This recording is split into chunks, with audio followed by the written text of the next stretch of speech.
지금 이 대화에 함께하고 계신 여러분, 혹시 길을 걷거나 운전을 하고 계신다면 잠시 머리 위를 한번 상상해 보시겠어요? 네, 상상해보면 지금 이 순간에도 우리 머리 위 500km 상공에서는 그 냉장고만한 위성 수십 개가 줄지어 날아가고 있죠. 맞아요.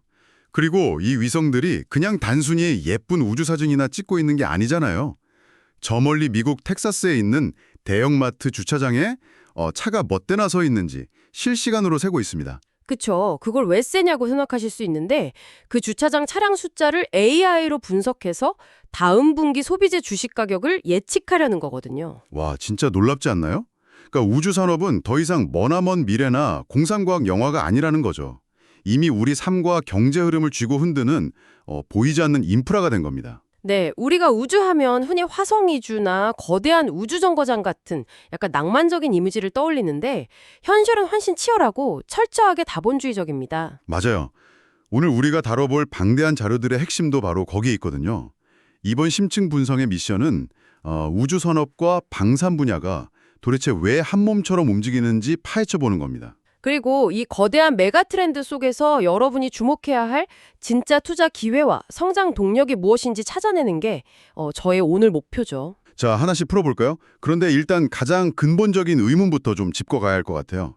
방금 제가 주차장 차량 수를 세는 위성 이야기를 했지만 아니 우주로 뭘 쏘아 올린다는 것 자체가 엄청난 비용이 드는 일 아닌가요? 아, 그 비용 문제요. 불과 10년 전만 해도 그 의문이 100% 맞았습니다. 과거에는 1kg 황물을 우주로 보내는데 무려 6만 7천 달러. 그러니까 우리 돈으로 거의 1억 원이 들었으니까요. 수지 타산이 안 맞잖아요. 그렇죠. 그런데 이 판도를 완전히 뒤집어버린 혁명적인 사건이 일어났습니다. 발사 비용이 1kg당 1,800달러 수준으로 무려 95%나 폭락을 한 겁니다. 95% 할인이요? 세상에 어떤 산업에서도 구조적으로 비용이 95%나 증발하는 경우는 제가 본 적이 없거든요. 스페이스X의 로켓 재사용 기술 덕분이라는 건 아는데 도대체 이게 어떤 원리인가요? 아주 단순하게 비유하자면 과거 로켓 발사는 수천억 원짜리 보잉 747 여객기를 한 번 타고 태평양에 버리는 것과 같았습니다. 비행기를 한 번 타고 버린다고요? 엄청난 낭비네요. 네, 연료비는 전체 비용의 1%도 안 되는데 기체 자체를 그냥 일회용으로 썼던 거죠. 하지만 스페이스X는 이 1단 로켓을 발사대로 정확히 다시 착륙시켜서 막 30번 넘게 재사용하는 기술을 상용화했어요. 아, 그러니까 수천억 원짜리 슈퍼카를 한 번 타고 폐차시키는 게 아니라 기름만 다시 채워서 30번씩 다시 타는 거나 마찬가지군요. 정확합니다. 게다가 위성 만드는 방식도 변했어요. 예전엔 우주 방사선 견디려고 장인들이 비싼 특수부품을 막 수제작했다면 지금은 스마트폰에 들어가는 상용 칩을 써서 공장에서 찍어내듯 대량 생산을 하거든요. 진입장벽 자체가 그냥 산산조각이 났네요. 이렇게 우주로 가는 일종의 택시비가 싸지니까 우주에서 활동하는 승객들도 폭발적으로 늘었겠어요. 맞아요. 여기서 정말 흥미로운 점은 우리가 우주 산업을 보는 시각을 좀 바꿔야 한다는 겁니다. 보통 우주 산업하면 화려하게 올라가는 로켓, 그러니까 업스트림 분야의 돈이 몰릴 거라고 생각하시잖아요. 그렇죠. 로켓 쏘는 회사가 제일 돈을 많이 벌 것 같은데요. 막상 진짜 노다지는 발사된 위성들이 만들어내는 데이터와 서비스, 즉 다운스트림 시장에 있습니다. 현재 전체 우주 시장의 68%를 이 다운스트림이 차지하고 있거든요. 아, 로켓은 그냥 데이터를 캐기 위한 곡괭이를 배달하는 트럭일 뿐이고 진짜 금맥은 그 곡괭이로 캐는 데이터라는 거네요. 처음에 말한 주차장 분석 위성처럼요. 네. 고도 500km 저궤도에 수천 개 위성을 촘촘하게 깔아놓은 초공간 인프라를 생각해 보세요. 예전 정지궤도 위성들은 너무 멀어서 통신 지연도 심하고 해상대도 별로였거든요. 36,000km 상공에 있던 것들 말씀이시죠? 맞아요. 근데 지금 저궤도 위성들은 지구랑 가까우니까 실시간 통신도 되고 지상에 있는 30cm 크기 물체까지 선명하게 봅니다. 여기에 AI가 결합해서 지오인트, 즉 공간정보지능이라는 거대한 비즈니스라 탄생한 거죠. 지오인트요? 그냥 지도를 찍는 걸 넘어서 공간의 변화를 지능적으로 분석한다는 거군요. 제가 본 사례 중에 그 브라질 아마존 감시하는 이야기가 진짜 인상 깊었어요. 아, 그 불법 벌목 감시하는 사례요? 네, 숲이 너무 울창해서 지상에서는 불법 광산이나 벌목을 못 찾는데 위성으로 매주 같은 위치를 찍고 AI를 돌리는 거예요. 그럼 미세하게 새로 생긴 흙길을 AI가 딱 찾아내서 경찰한테 좌표를 쏴준다는 거죠. 그게 바로 위성이 글로벌 CCTV이자 두뇌로 진화한 완벽한 예시입니다. 구름 뚫고 지형 파악하는 합성계구 레이더 기술까지 적용되니까 24시간 내내 지구 전체를 감시하는 신경망이 된 셈이죠. 그런데 이 전 지구를 실시간으로 꿰뚫어보는 신경망이라는 게 상업적으로 쓰이면 대박이지만 군사적으로 쓰이면 상대방 일거수일투족을 감시하는 엄청난 무기가 되는 거잖아요. 바로 그 지점입니다. 그래서 자연스럽게 우주산업과 방위산업의 교집합 이야기로 넘어갈 수밖에 없어요. 애초에 위성 쏘는 로켓 엔진이랑 탄도미사일 기술이 한 끗 차이라는 건 꽤 유명하잖아요. 네, 추진체 위에 평화로운 위성을 얹으면 우주 발사체고 그 위에 폭발하는 탄두를 얹으면 대륙간 탄도미사일이 되는 거니까요. 하드웨어 뿌리가 완전 똑같죠. 그래서 로키드 마틴이나 보잉 같은 전통적인 방위산업체들이 우주산업을 주도하고 있는 겁니다. 우주 기술 발전이 곧 국방력 발전이라는 거네요. 여기서 잠깐 여러분께 확실히 짚고 넘어갈 게 있습니다. 오늘 저희가 원문 자료에 나온 우크라이나나 중동 등 특정 국가의 상황을 다룰 텐데요. 네, 저희는 특정 국가나 정치적 입장을 절대 지지하거나 편들려는 의도가 없습니다. 맞습니다. 오직 제공된 원문 자료에 나타난 군사적, 기술적 사실만을 아주 객관적으로 전달해드린다는 점 꼭 알아주셨으면 좋겠습니다. 자, 그럼 계속해 볼까요? 네, 기술의 객관적 파급력만 보자면 우크라이나 전쟁 초기에 지상 통신망이 대규모로 파괴돼서 지휘 통제망이 마비될 위기가 있었어요.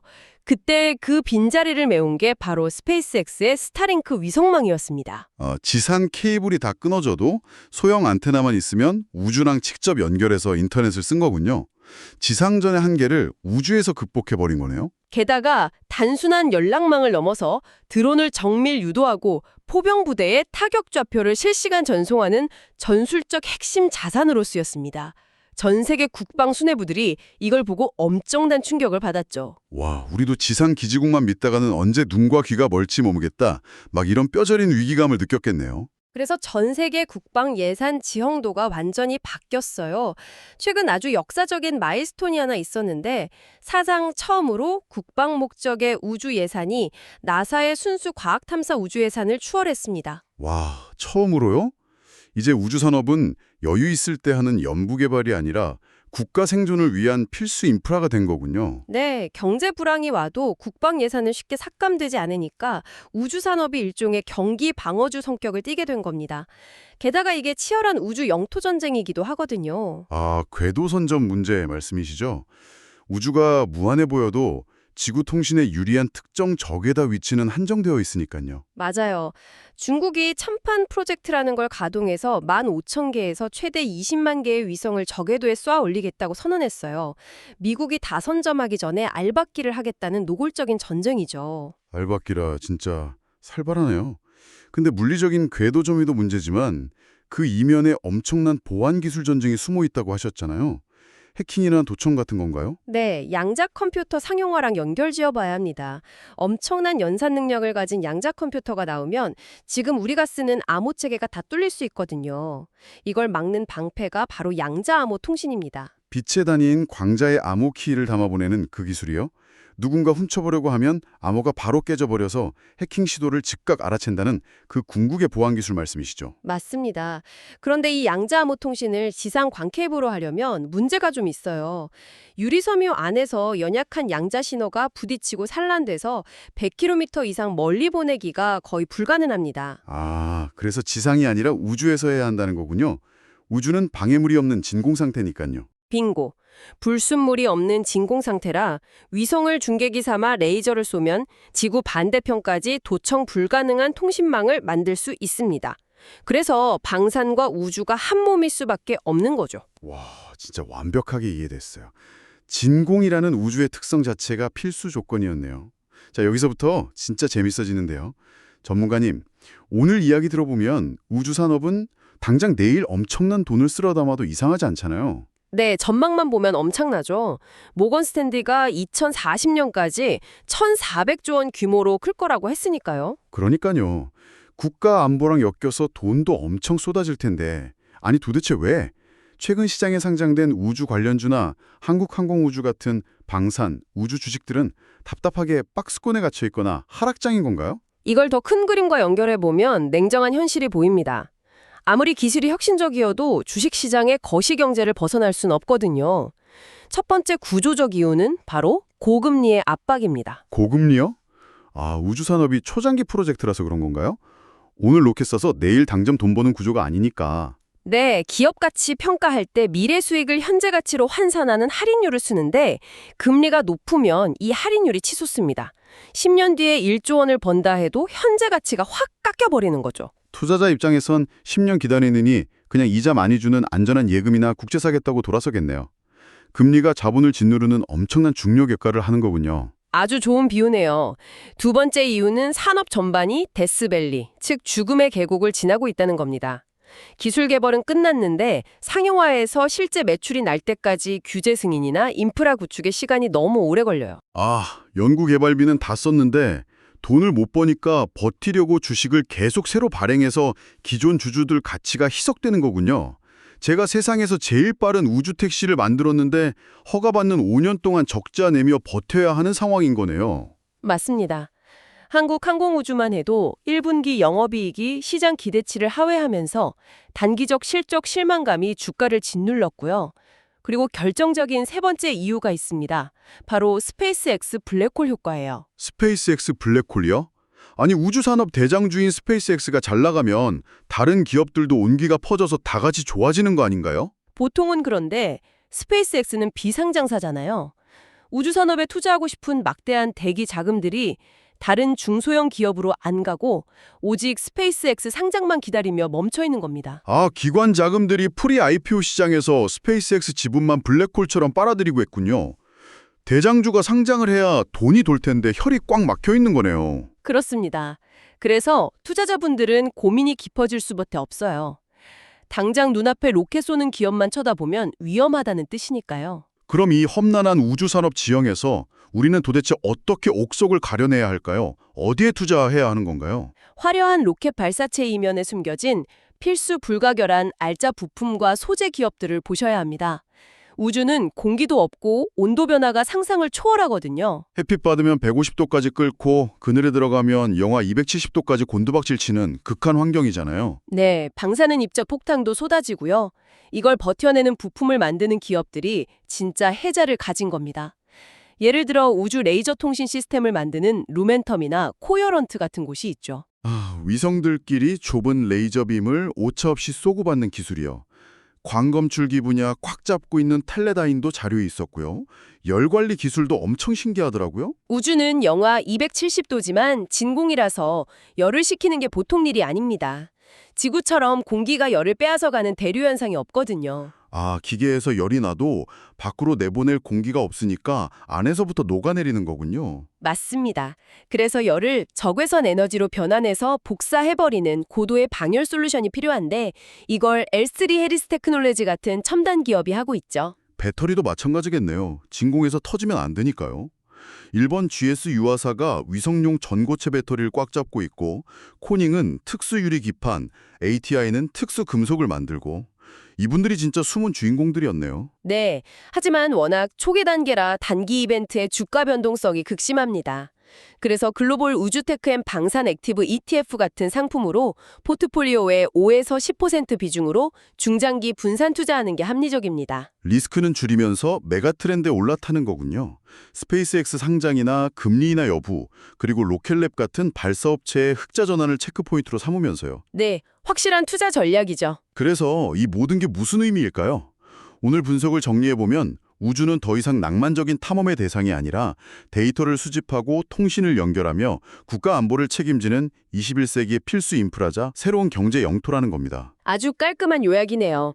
대화를 마무리하면서 청취자분들께 스스로 생각해 보실 만한 도발적인 화두를 하나 던지고 싶습니다. 우주에서의 비즈니스가 통신을 넘어 제조업으로 확장된다면 어떨까요? 네, 우주에서 물건을 만든다고요? 네, 무중력 진공 상태인 우주 공장에서 ZBLN이라는 특수 광섬유를 만들면 지구보다 100배 빠른 무결점 케이블이 됩니다. 또 중력 간섭이 없어서 완벽하게 균일한 희귀 난치병 치료제도 배양할 수 있죠. 와, 100배요?